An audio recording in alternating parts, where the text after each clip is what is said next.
event. The U.S. president has spoken at the annual White House Correspondents' Dinner, offering a toast to press freedom and democracy, but making no mention of Israel's war on Gaza that has killed at least 97 journalists. However, any effort by Biden to make light of Washington's foibles and the pitfalls of the presidential campaign will have to be balanced against concerns over the war and humanitarian crisis in Gaza and the perils for journalists covering the conflict. Criticism of the Biden administration's support for Israel's 6-month-old military offensive in Gaza has spread through American college campuses, with students pitching encampments in an effort to force their universities to divest from Israel.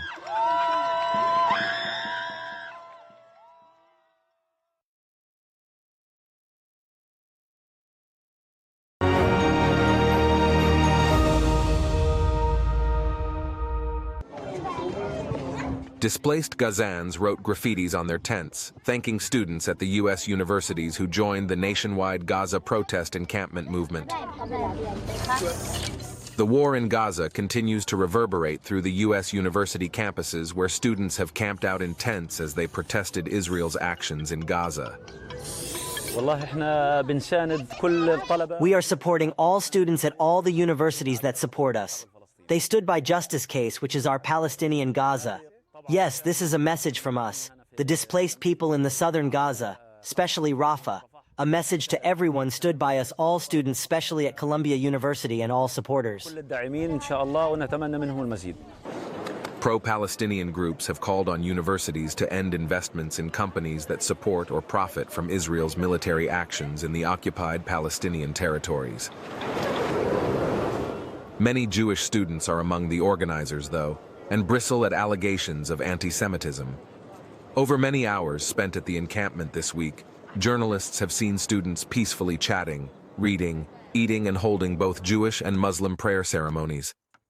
We're calling for the university to protect all freedom of speech and civil liberties, to disclose investments. We want to know where the money in this university is going, how the endowment is being spent. I do believe that the situation here is quite frustrating. Since first, I believe students have their rights to protest. And what's frustrating the most is how the president deals with such a situation. I think it's quite wrong to call the NYPD to come here to, to detain the student. There have been jazz performances, lectures, first aid courses, bouts of pro-Palestinian revolutionary chants and writing workshops.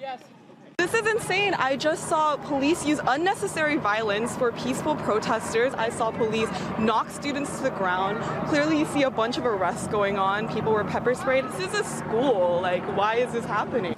Sometimes heated but non-violent debates break out between anti-Zionist Jews and pro-Israel students visiting the camp.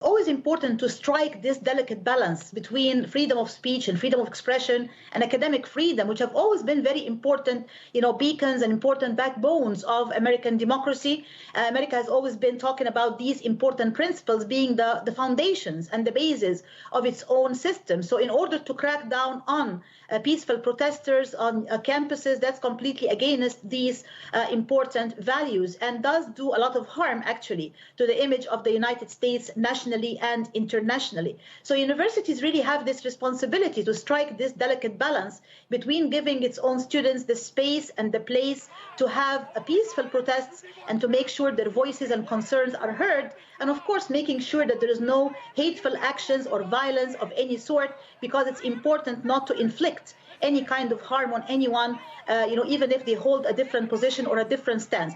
As I said, I'm proud of my own university for being able to strike this very important and sensitive balance. Unfortunately, things have gone out of hand in other campuses, especially as we have seen in Columbia University, and how the use of violence and arrests of students and suspensions and all of that led to a backfiring and counter effect, which led to triggering even more student protests worldwide. On the broader political scheme, and that's a very, very important point, we are coming closer and closer to the November 2024 presidential election. And let me remind you that these demonstrations and protests are now only very few blocks away from the White House. You are hearing these chants not just in support of Palestine and solidarity with the Palestinians, but also against the Biden administration's handling of the Gaza crisis and its own course of action. And of course, here the bigger question becomes, how could these protests and demonstrations impact the image of Biden and his own government, as well as his chances of winning a second term in the White House?